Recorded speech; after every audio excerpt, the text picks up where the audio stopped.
Sılışın kısıla, göz yaşım tınağa, men senin karşında ya Allah.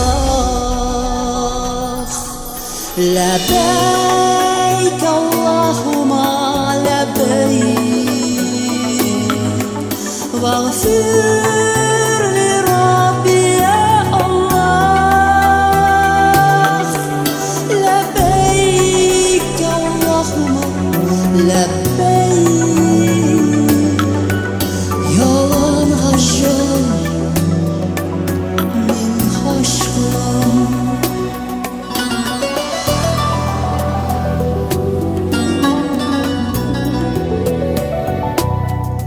Qora barxit jimjit oltindan chigilgan birinchi yurtga Hibatulloh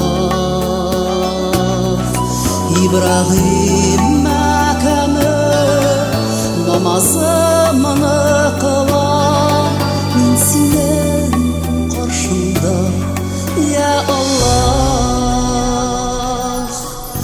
Labbayk Allahumma labbayk, men qarshingda bosib turay.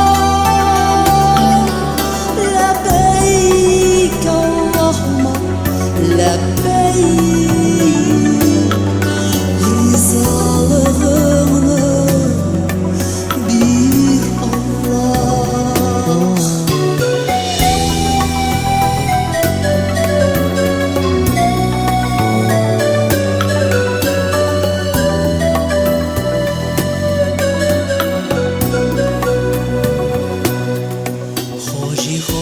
Hojiya qabullardan bo'lsin, vazifalar tugal o'talsin. İxlosdan ibodat hojining farzi, qiyomatda yo'li ochilsin.